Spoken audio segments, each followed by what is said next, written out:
everything you've just said about America always changing but never changing, that can happen because we tell ourselves this story about our inherent goodness. We tell ourselves this story that we're always already on the road to a more perfect union. We tell ourselves this story that we're an example of democracy achieved. When we actually look at our practices, we know that that's not true.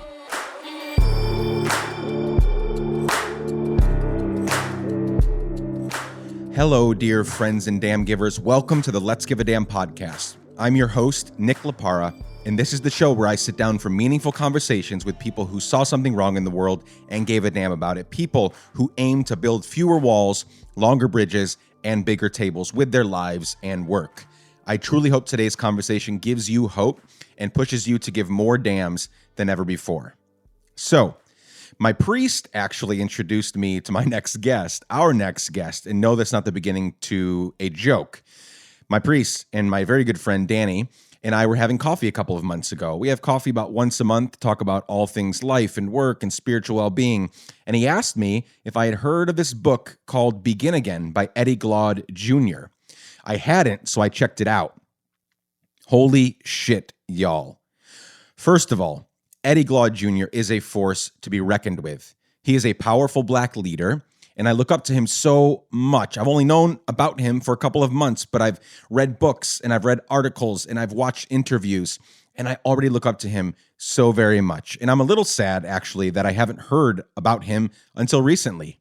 And his book, Begin Again, my oh my. What a beautiful and hard-to-read book about Jame Baldwin and about America. Y'all, I love Baldwin for a million reasons. And now we have this book, Begin Again, that is part biography, part sharing the teachings of Baldwin, part vision for America, all through the lens of a black man named Eddie, born in Mississippi, who worked his way into academia, mentored by Cornel West for the last many years, and is now helping us in so very many ways. We recorded this chat the other day, and it was a wild day, to be honest. Earlier that morning, I had interviewed actor and activist Elizabeth Marvel. You may know that name from the 30-ish movie she's been in, the 30-ish television show she's been in. And we talked about, in that conversation, it was very life-giving. She's never been on social media ever. And so part of our conversation was about mental well-being and kind of the shit show that is social media, right? And so I came out of that conversation. A few hours later, I interviewed Eddie. Emotionally, I was all over the place. I learned so much that day from these two beautiful, smart, amazing humans. I emailed Eddie right after we finished recording our conversation, and I told him that I loved our conversation with every fiber of my being. I don't say that to every guest. In fact, that may be the first or second time in 170 episodes that I've actually sent that to a guest right away. And I didn't even get all the time that I wanted with Eddie. We only got about 45, maybe 50 minutes. He's a busy man, lots of plates spinning, lots of things to attend to, lots of people to help and serve. And throughout our conversation, I felt hope and despair all at the same time. And I expect you're going to feel the same. Hope and despair all at the same time. One thing to note, last Wednesday, we all heard the horrific news that no one involved in Breonna Taylor's murder will be punished for her murder. We heard last Wednesday from the powers that be that drywall is more important than Black lives. We were reminded once again that Black lives don't matter in this country. I say that to point out that Eddie and I recorded before we heard that news, or else I imagine our conversation may have looked a little bit different. But it is what it is. And as I already said, I didn't get nearly as much time as I would have liked to with Eddie. But here's the conversation. I hope you enjoy it. I hope you learn from it. I hope you grieve during this conversation. I know that I did.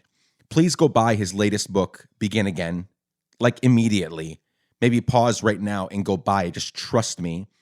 It'll be worth every penny times 100. And consider buying his other books, Democracy in Black, In a Shade of Blue, and other books that he has written that have helped us so much. And I'm just getting into the Glaude Jr. world. but I'm so enjoying it. I loved this conversation. So let's get right into it. Yeah. As always, you can reach me anytime and for any reason at hello@letsgiveadamn.com. And now here's my conversation with Princeton professor, prolific author, and a tried and true damn giver, Eddie Glaude Jr. Let's go.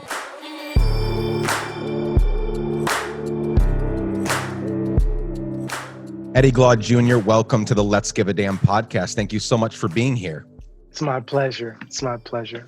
I am so thrilled to be talking to you for a bunch of reasons, and maybe different than some of the other interviews that you do. I don't know. I've watched a bunch.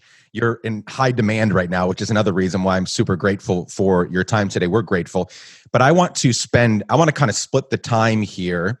I want to spend some time on your writings and especially talk about Jame Baldwin and what his vision offers for us right now in 2020, because we need him, more than ever, right? But I also want to get to know you as a person and get to know your story, because the work that you have grown into, what you're doing now, is incredibly important work that will help shape, I think, what America is becoming, what the United States of America is becoming. And so I want to get some of that backstory, right? So before we jump into books that you've written in the past that are very helpful, and also Begin Again, which, I've got a copy right here. It's rocking my world. I've been listening to audiobook and reading it to kind of doubly get it. And fantastic book. Before we get to all that, why don't we hear first of all, you look amazing. I don't know if we're actually going to put this video out, probably just audio, but Eddie is dressed to the nines, looks super sharp.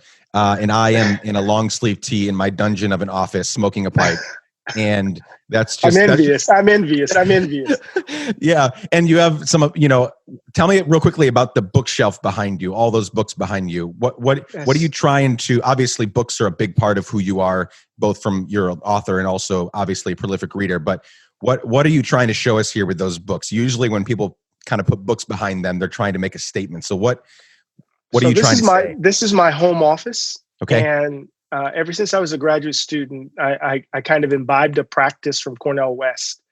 And he would turn around books that were important to him, his walking partners, as he would call them. And what I've done is some of the books are just important people like Chekhov and Beckett and the like, but also they're my colleagues. So my colleagues in African American Studies, I have their books turned around so that folks can see the wonderful people that I have a chance to work with every day. So that's amazing. So now that we have that out of the way, how good you look and how mediocre I look right now, give us some of your story. Like, where do you come from? Where did you grow up? Who were some of the people, places, and things that shaped you into who you are today? And then we'll dive into your work. Sure. I'm a country boy from the coast of Mississippi, born and raised in a town called Moss Point, right next to Pascagoula, where Trent Lott was from, or is from. And Pascagoula is basically the white town, and Moss Point is basically the black labor force for the white town. Wow. So I grew up in a space that was predominantly African American, although I kind of navigated in a much more integrated environment, or I was one of three in most of my classes. So working class family. My mother was part of the janitorial service for Ingalls Shipbuilding, or the shipyard, and my dad was a postman. But that, being a letter carrier afforded us a middle class existence. Wow. And and then he realized he had precocious kids, and he moved us from one side of town to the other. And was just scary as hell growing up. Sure. But did everything possible to make sure that we could imagine ourselves in the most expansive terms possible. Just to be clear, one side of town to the other, the black side of town to the white. Is that how you're framing that? Yeah. So when I was relatively young, we lived on what was Rose Drive, and it was a place where when it rained hard, it would flood. The sidewalks weren't necessarily paved. The baseball diamond wasn't regularly cut. We moved to the other side of town where, the black bourgeoisie lived and the white elites lived. And they thought my dad would never survive. because he was bringing these 4 kids on this side of town. And my dad is, shall we say, a strong-willed man. Mm. Tell me more about your parents. Obviously, you just pointed out that your dad was strong-willed. Like, how did they usually, not always, but usually when I talk to my guests about, and the parent structure always looks different, right? Sometimes, one of the parents isn't there, or aunts and uncles, grandparents, or they were orphaned or whatever. So it always looks different. But usually I can find like little, whether it's good or bad, some of us had rough upbringings and, parents that weren't whatever. So what was that like? What were your parents like? And what can you see in yourself today that was as a direct result of things they instilled in you? Yeah, so I grew up in a household where my parents were relatively young. My mother had her first child in the 9th grade and dropped out of school. And my dad left home early to go to fight in Vietnam. Wow. So there's this sense in which they grew up with their kids. My oldest sister, my mother contracted German measles while she was pregnant. So my oldest sister is severely handicapped. And so my mother's been basically changing diapers for 56 years. Wow. So they grew up with us. My dad wasn't physically abusive, but I remember sitting down to write my first book, and it was going to be on emotional abuse because he was strict. He was exacting. The house was full of silence. There was not a lot of conversation. He scared me to death. He deposited a kind of fear in my gut from as early as I can remember remembering. But he's the same guy who in Mississippi heat would deliver the mail, ate the same lunch every single day, a bologna sandwich with mustard. He sweated out his belts. Mississippi heat is a unique kind of heat on the coast. I'm sure, yeah. It's oppressive, and his belts would literally rot. So never getting wet from the sweat and then drying and then wet and then dry. Yeah. And even as he scares me to death, scared me because we're really great friends now. He recognized that he had very intelligent kids, and so when I couldn't figure out how to learn my times tables, I still can't multiply or add. He hired a tutor to tutor me. Wow. And took an extra job delivering flowers in order to make it happen. So, I grew up in a very strict environment. You had to be in before the street light came on. Nothing good could happen after a certain hour. And this was because they themselves were out in the streets at a relatively young age, and they knew what awaited us. And so, but then I basically ran away from home at 16. I didn't run away to the streets. I ran away to college. I left home in my junior year and went to Morehouse. And I just had to get away. And that changed my life. We have similarities in our upbringings in that I'm very good friends with my father now, but really rough upbringing, physical, emotional, spiritual, mental abuse. I'm one of 12 kids. They had a lot of kids. And, I attribute it, and I don't know, we'll move on from here, but I think it's so interesting. I don't know what kinds of things, because that's a whole different book and story and conversation about like what shaped your dad, right? All those things, like you're starting to have kids when they were younger, all of that shapes you, and how his parents were, all of that. I look back and, my father was not mentored well. He was not, he became a Christian when he was in his mid 20s, and those Christians that were around him started like the first thing, he was coming out of a very rough upbringing, and all they were worried about was behavior. All they were worried about was like, change this and look the part and play the part. This is what it means to be a Christian, right? This is how you please God. And so he changed all these exterior things, but never went after like all these bad habits and all these bad things that he had been growing up with. And that just manifested itself. Once they started having lots of kids and we moved overseas and all this stuff, it turned into something really crazy.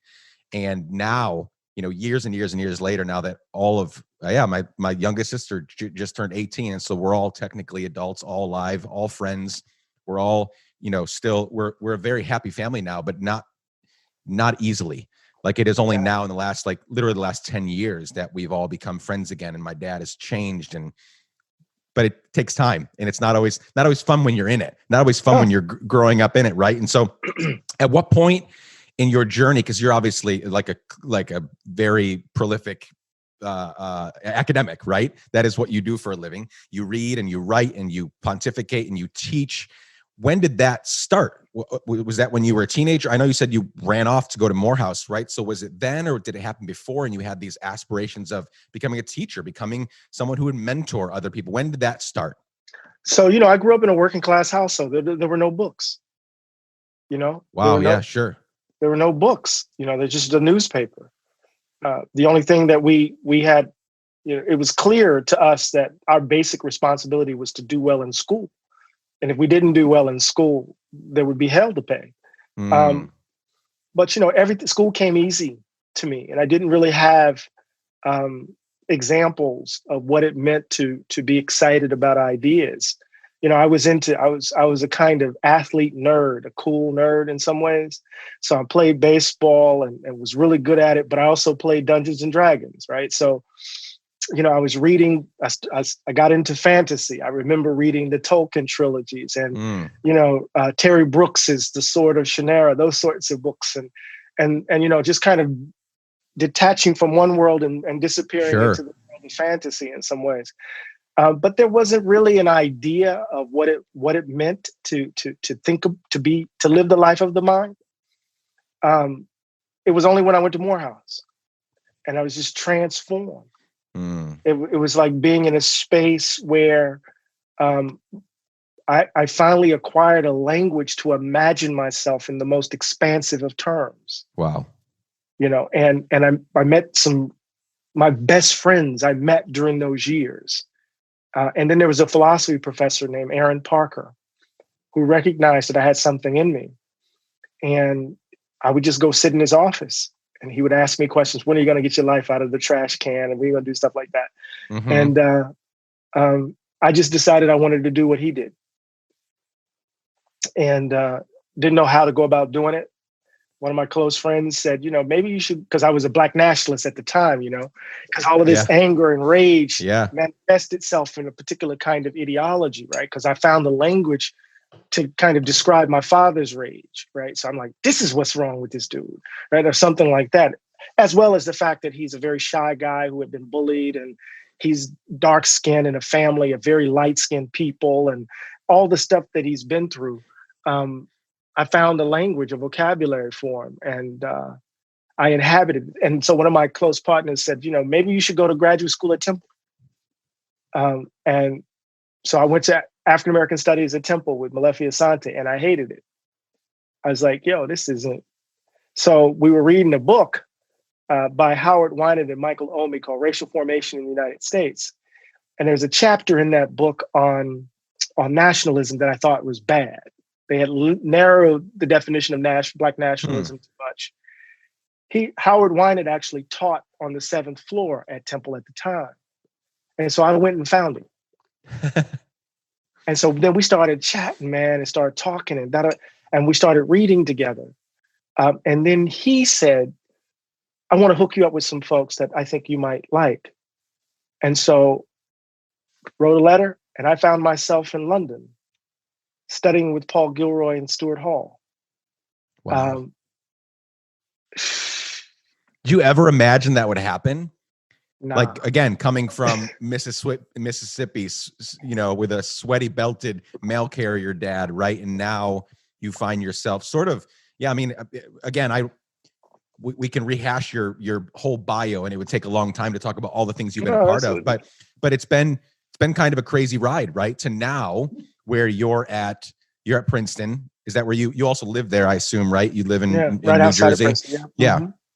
I mean, kind of a prestigious place to be teaching at. What were kind of some of the, because I want to give the bulk of our time to your work and your book, and kind of, I want you to speak to us as not just a Black man, but a teacher, about these times right now, because we are living in some really crazy, fucked up sort of things that a lot of people are having a hard time.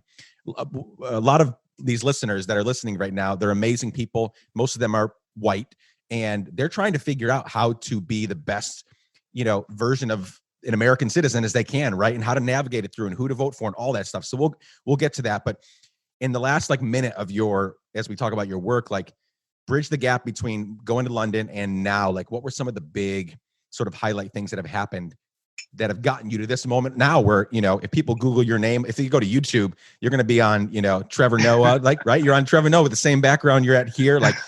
People are looking to you for help, right? Mm-hmm. They're looking to you for advice. And so real quickly, bridge that gap and then we'll dive in. So when I got back from London, I was depressed. I didn't want to be in that program at all. And there was a major conference in African-American studies at the University of Wisconsin-Madison. It was at the time when Henry Louis Gates at Harvard and Molefi were at the height of their powers. And they asked Molefi Asante to bring a graduate student. I came and presented a paper, and Cornel West was in the audience. Mm. And Cornel came up to me. Someone came up to me and said Cornel wanted to talk with me. Cornel invited me to a graduate seminar, the first graduate seminar in African-American studies ever to be taught at Princeton, that he was team teaching with Nell Painter, a historian. And I drove up from Philly to the seminar every Tuesday night. And after one of the sessions, we went out to eat, and he asked me to come study with him. And I left Temple and went to Princeton. Everything has been a wrap ever since. Wow. Because this is Cornel is my man. He taught me, and he gave me a language to ask, another language. More importantly, gave me a set of questions to think with. And then he gave me an example of how to live the life of the mind and be committed. So I'm in that tradition. And so from the moment I stepped foot on Princeton's campus and started working with Cornel West, all of this became possible. Yeah. I didn't know the Cornel West connection.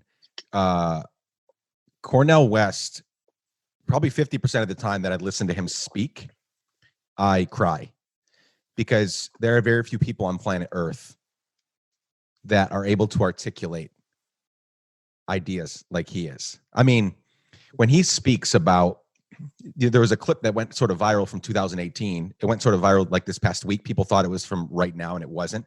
But he was on with Tucker Carlson, and he was describing democratic socialism. What's the heart behind it, right? Who is this for? What are we trying to tackle with democratic socialism? Who is it trying to help, right? And he goes on for a minute and a half, and at the end, Tucker Carlson, who is a firebrand in his own right, and he's wild, he responds and says, well, if that's democratic socialism, I'm in.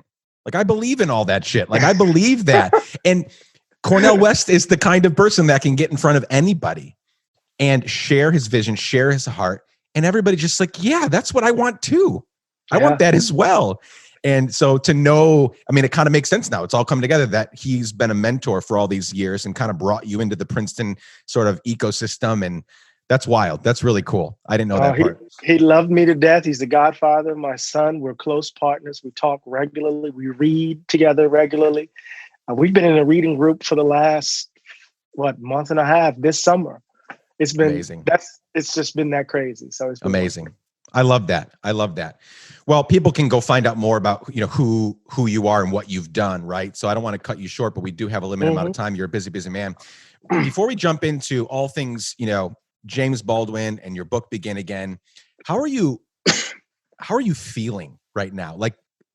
In your core, you look great. You're dressed to the nines. You're on this call, and you've already explained some stuff that's really helpful. You're going to continue to do that, but how are you doing? These have been some you're a Black man in America, so it's probably always been that way to some extent, right? This kind of tumultuous war going on, but especially now where it seems so loud. All of it's so loud right now. How are you doing, and how are you taking care of yourself?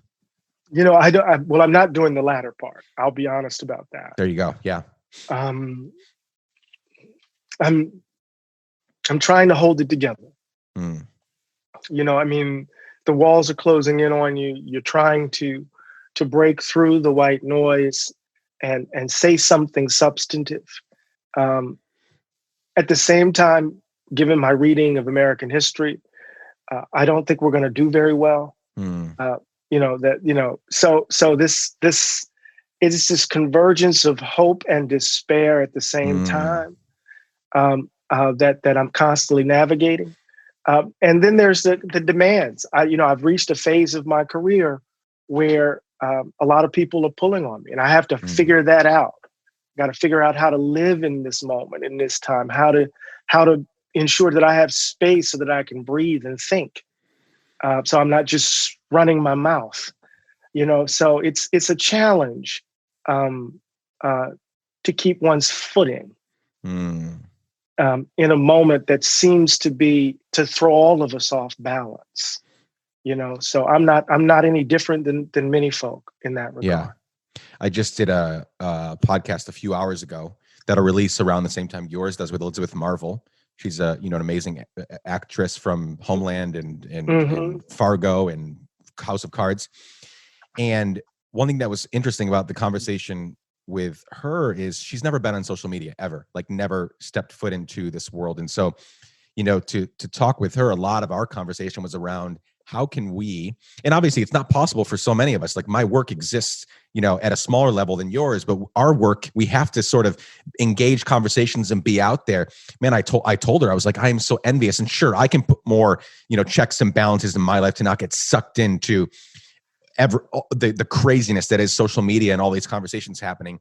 But I was like, I am so fucking envious that you have never touched this sometimes great, most of the time horrible thing called social media.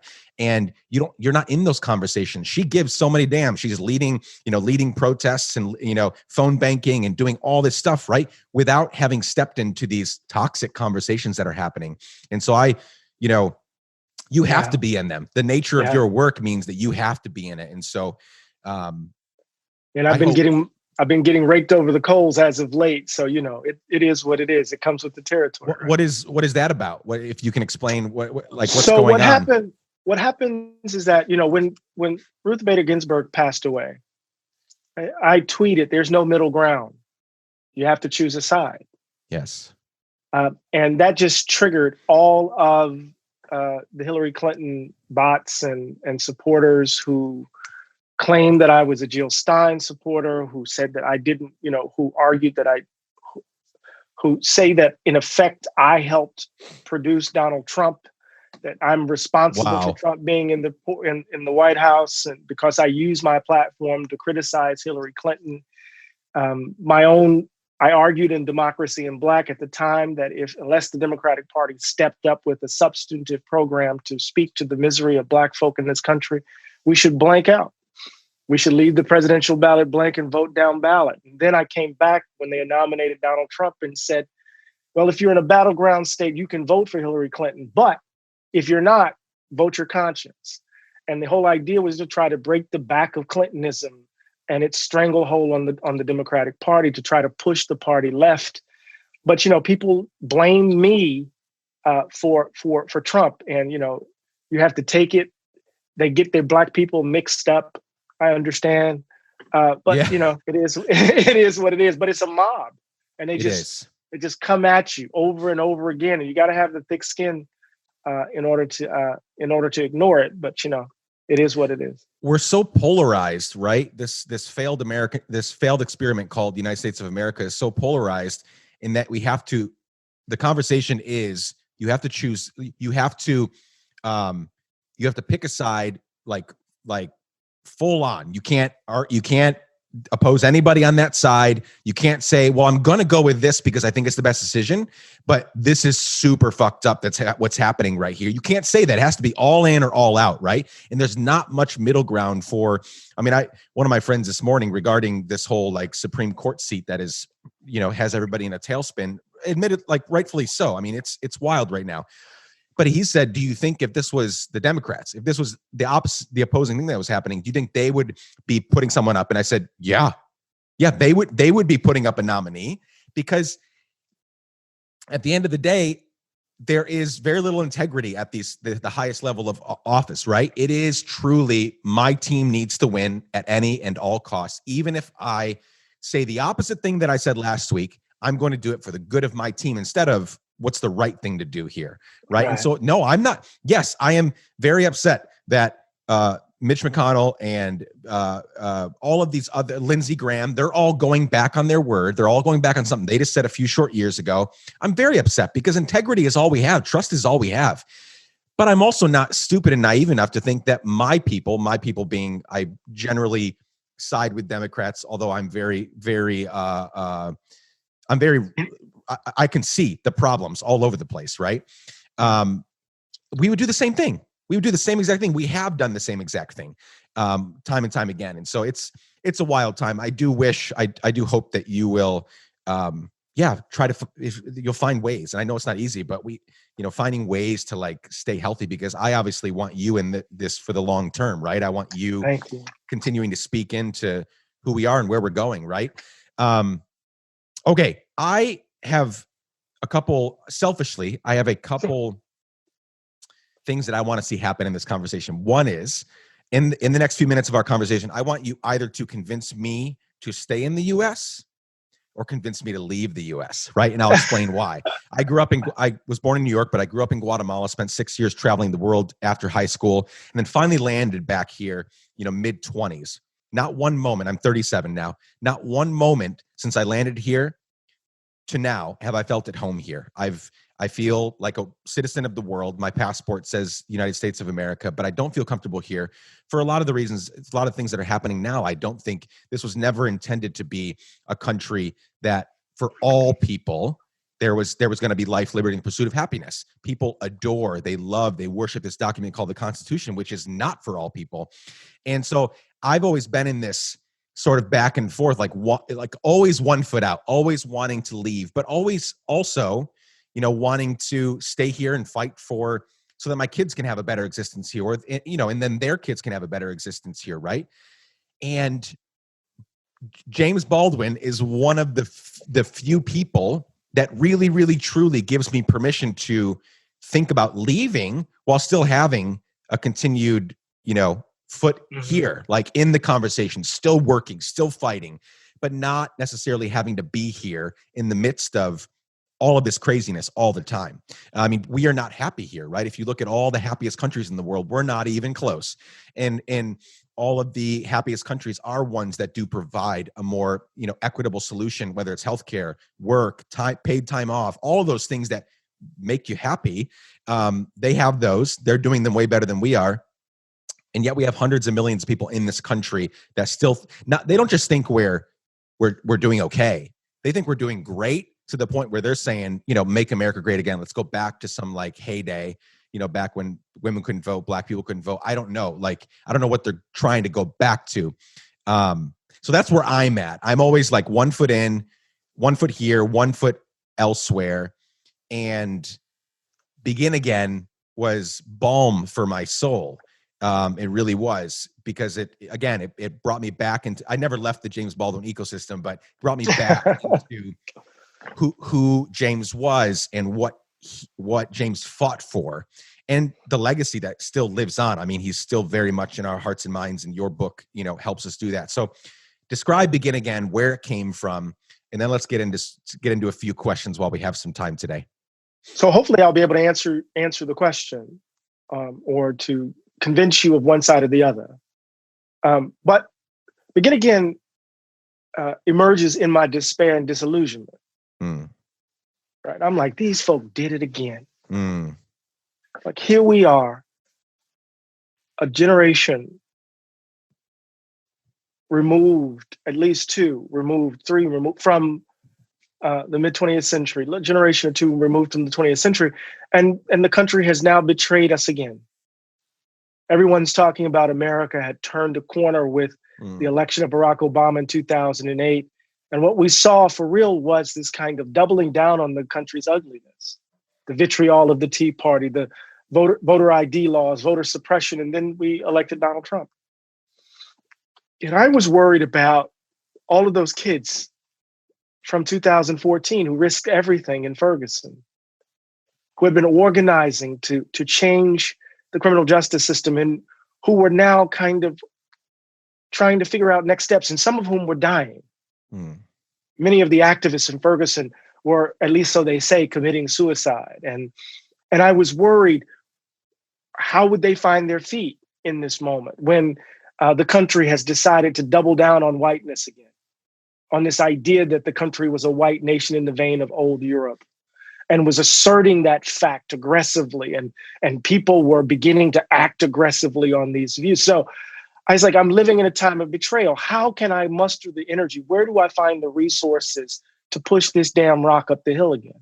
And I knew that Jimmy had been through this too. He went through the heyday of the civil rights movement, and at a different level of intensity, he experienced it. And then, of course, they assassinated Dr. King.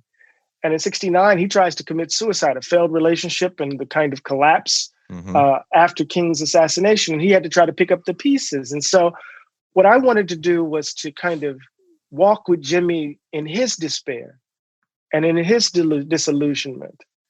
And in walking with him, not necessarily just writing about him, but walking with him, maybe I could find resources that would help me and others respond to our moment.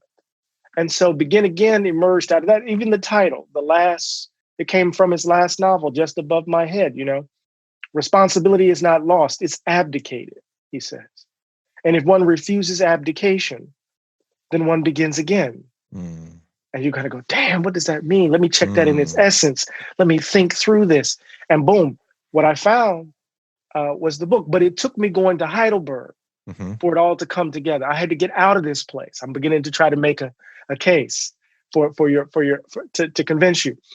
Baldwin insisted. I knew I had to start the book outside of the country because I had to find distance between me and the United States. Because while you're here and you're in it, you're constantly having to battle and fight just to keep yourself upright, just to get up in the morning. You're constantly having to deal with this place that's coming at you. Outside of the country, at least I have the distance so that I can reflect on my experience. I can reflect on the country. So initially I was in St. Thomas, and then Hurricane Maria blew me back home. And then I found myself in Heidelberg. And I was thinking I was going to write an intellectual biography focused around this period.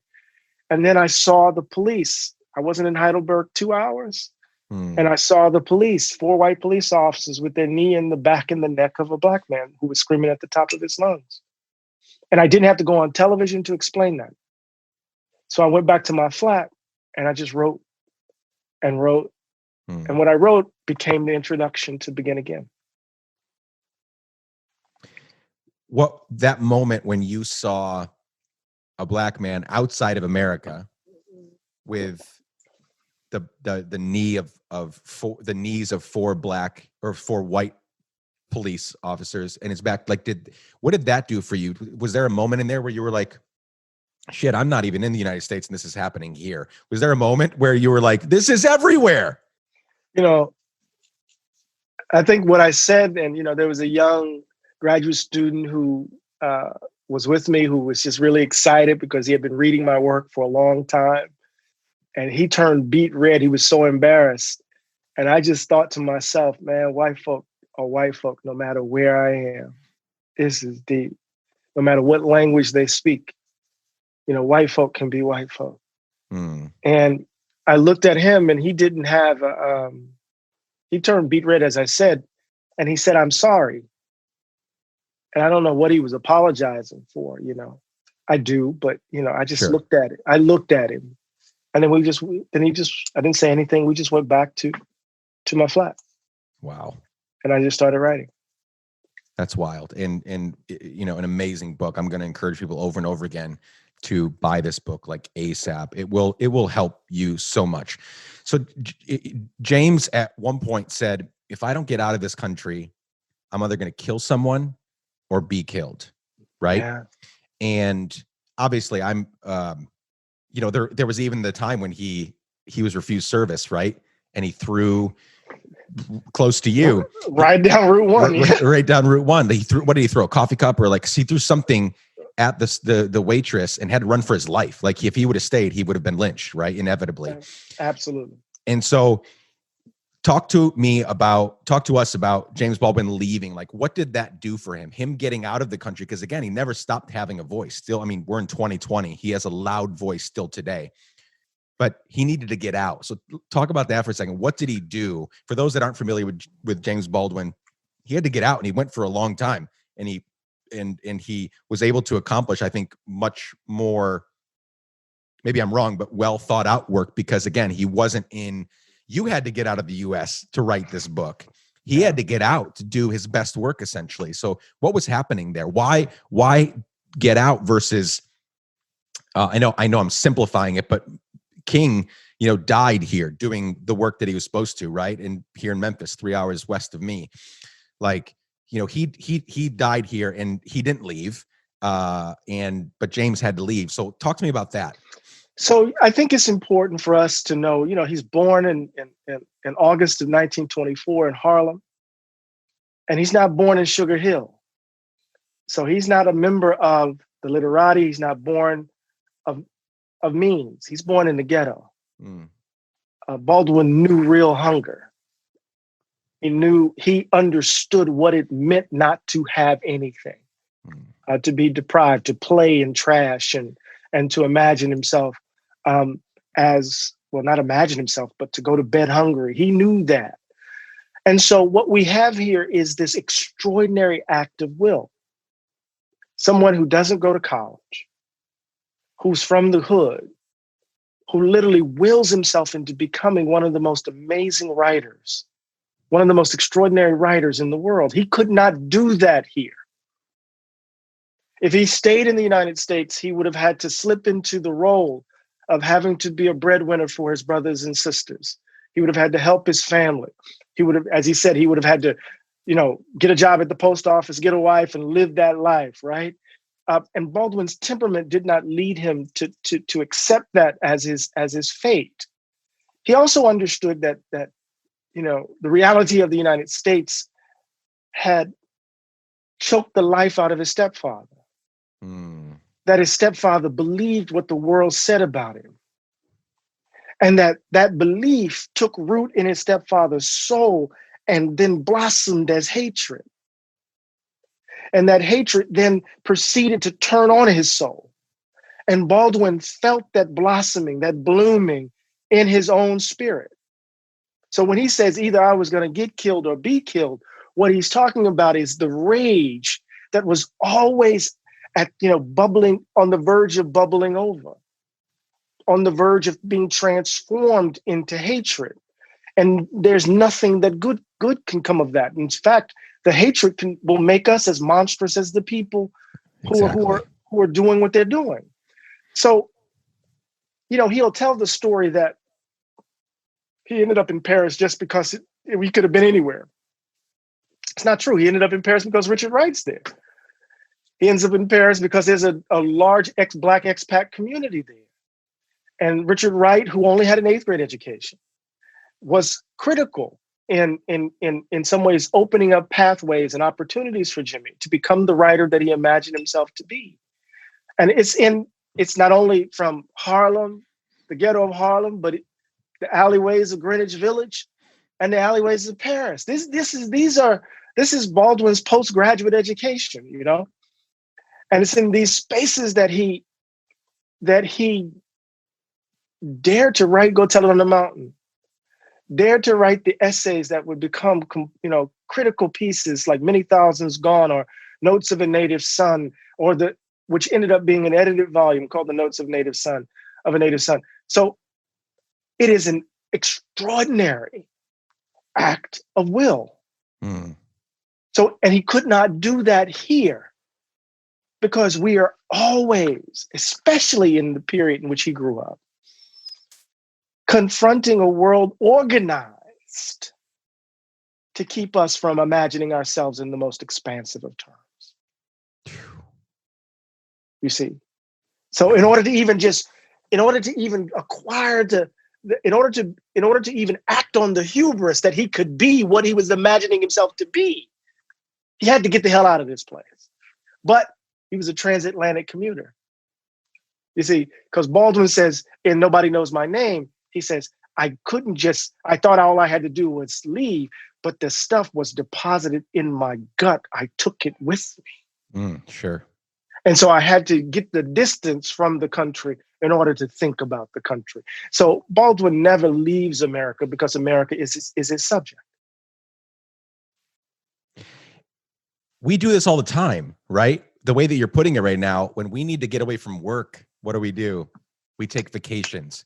When we, like right now, I'm trying to write, you're a very prolific author. I'm trying to write my first book. I have like so many projects going on. Let's Give a Damn. It's like 5 or 6 different companies, and I'm trying to get them off the ground, and my agent's on me like crazy to get this book written.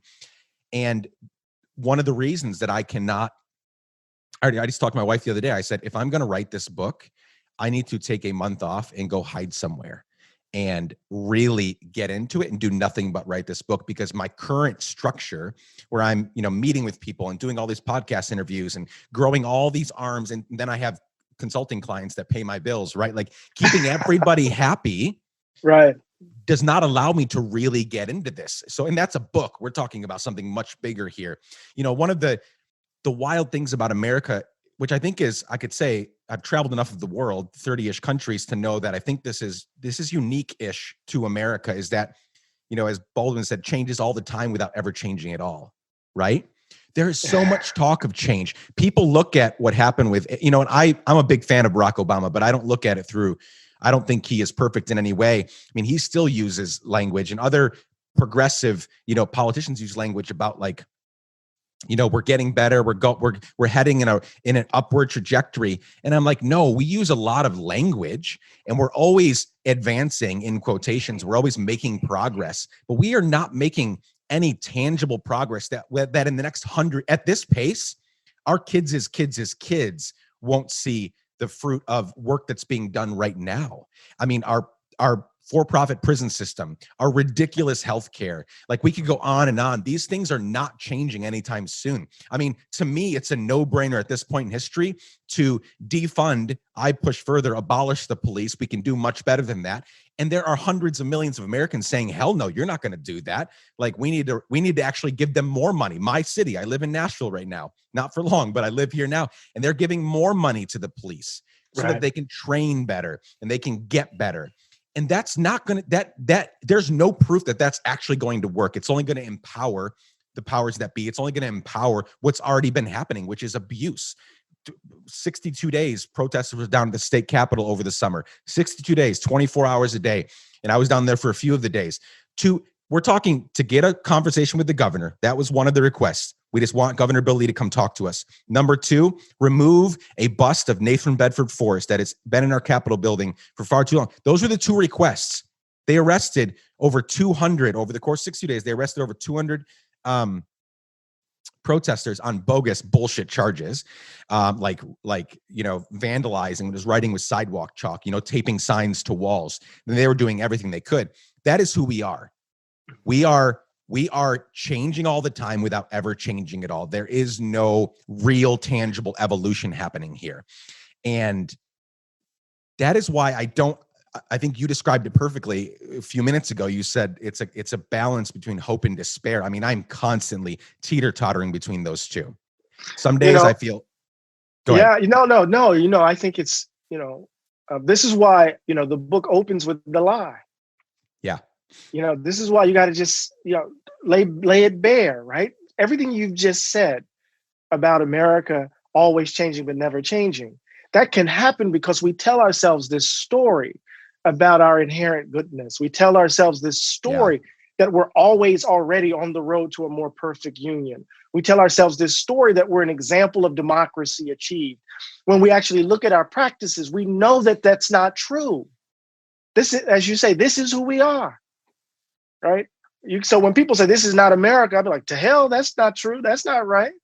Right. And so part of what Baldwin insisted upon and what I insist upon is that we have to, tell the truth of what we've done and who we are in order to release ourselves into the possibility of being otherwise. Not everything can be changed if it's not faced, but nothing can be changed if it isn't faced, to paraphrase Baldwin's quote from 1962. So the country is constantly engaging in an evasion because the country is like an adolescent. It refuses to grow up. Yeah. I said to someone the other day, you got to leave youth behind in order to reach for wisdom. Yes. But our country is so obsessed with youthful vigor and it's an adolescent. It's Never Land, full of lost boys and lost girls who don't want to be held responsible or accountable.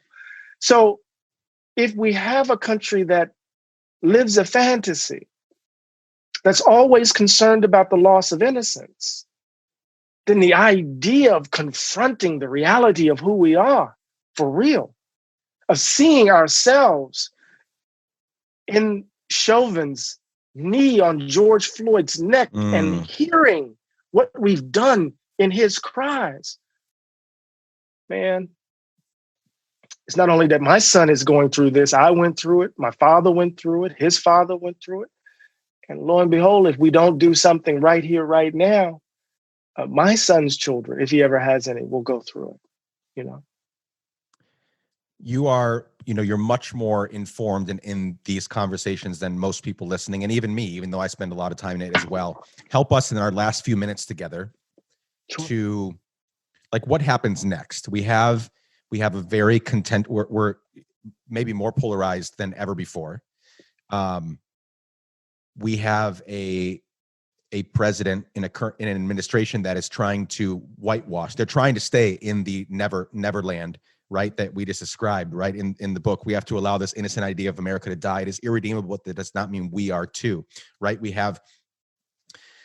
don't want to grow up and they don't want to face. We have President Trump, who's trying to get money right now to fund this bullshit propaganda he's calling the right version of history, right? Because we're, apparently this, 1619 project and all these other things they're all lies, right? We're just trying to make white people look bad. And it's like, no, it has nothing to do. It has nothing to do necessarily with white people, like, period.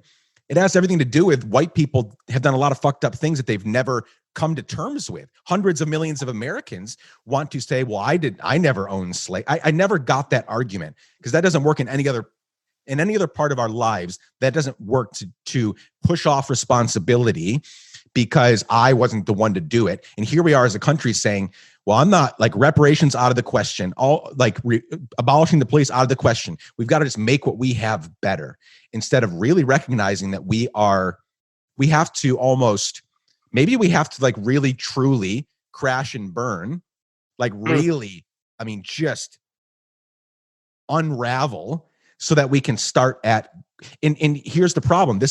So that's what I believe needs to happen, but I don't think we can. That's the problem. We are one of my very conservative friends. I've mentioned this a few times and I'll keep mentioning it because I think it's such an easy thought, but I never thought about it before.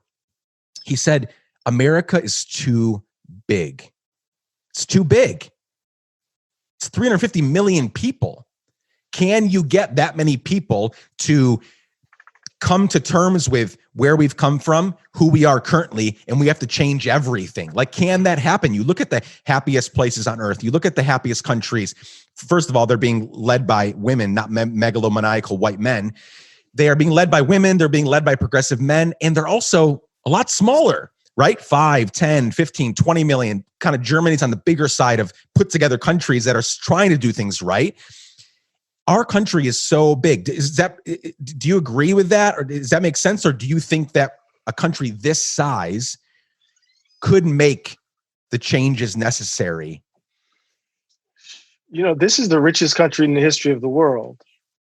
So it has the means, it just doesn't have the will. There you go. Right? If you have a society that's predicated upon an economic philosophy of extraction that presumes that certain folk are disposable, then you're going to see what and who they value and how they budget. So, and then they're going to convince us and tell us the lie that they're limited resources. We can't do all the things that folks want us to do. That's not true. It's just a lie. And so I think at the end of the day, it's not about to me, Nick, it's not necessarily about our size, it's about our will. It's about what these people are willing to do and why they're not willing to do it. Many are it's abject greed. And it's a profound investment in the idea that this country must remain a white nation in the vein of old Europe. And when those two things, Donald Trump sits in the sweet spot of those two things. Sure. Exactly. Of greed and racism. That's where he rests right there. And he exploits it for his end. You asked me in the last few minutes where we are to just kind of say, well, buckle up, Doc. Nothing about November is going to resolve anything. No. Yeah, exactly. Buckle up. We're in the eye of the storm. The tail is coming. Yeah. I grew up on the coast. The tail is coming. And it might turn back around on us, given the way climate change has changed how these storms work. So part of what I do know is this. In every moment in which the country has had an opportunity for it to be otherwise, white supremacy is the umbilical cord wrapped around the baby's neck, and it chokes the life out of it. Every single time. We got to be better midwives. We can't tinker around the edges. We know the place is broken. It is clear it's broken. It's broken economically. It's broken politically. We're broken socially. The very fabric of the country is shredded. It's coming apart at the seams. And it seems to me that we're in this moment right now where we have to dream big dreams, or to put it in a different language, we have to take Coltrane giant steps. You know what I mean? Yeah. Make somebody go, wait, what did he just play? We have to do something at the level of the social that is that remarkable. The question is, do we have the will? I'm a firm believer in Baldwin, in this sense, and how Baldwin put it.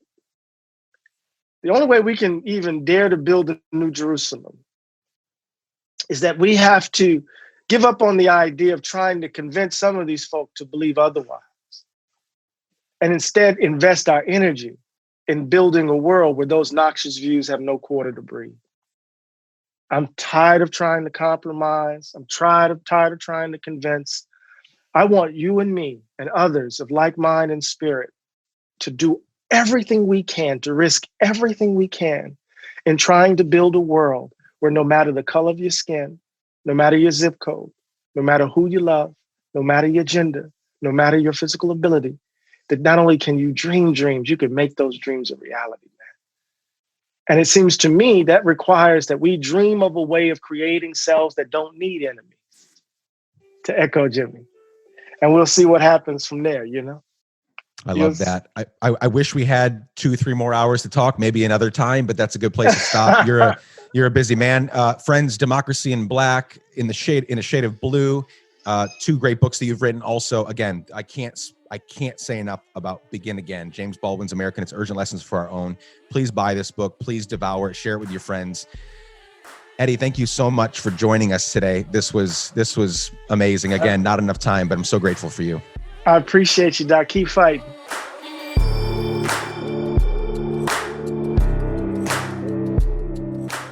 Well, my friends, that's the show for today, for this week. A massive thanks to Eddie Glaude Jr. for joining me, for joining us on the show today. My goodness, so much to learn from Eddie and from James Baldwin. We barely scratched the surface in this conversation, so I hope you'll dig much deeper into the other things that Eddie Glaude Jr. has said and has written about, and the many things that James Baldwin has said and written about that we are so fortunate to have within our grasp today. Go check those out. Go deeper. Visit letsgiveadamn.fm for resources and links and all that stuff. And thank you for listening. Seriously, I know I say this every week. I say it every week, not because it's something that I feel I should say. I really, really mean it. I'm honored that you listen to these conversations. People hit me up all the time. I'll run into random fans on the street. I will, friends of mine, people that I love and cherish. I'll get DMs, I'll get emails, I'll get texts. people just thanking me and thanking my little team for putting this podcast out, for having these conversations. And I just want to say back to you, thank you. Thank you for showing up week after week after week. I created this show. Chad Snavely and his team produced it. Let's Give a Damn is part of the Matter Media family, and you can reach out to me anytime and for any reason at hello@letsgiveadamn.com. Stay safe, keep giving a damn, and until next time, peace.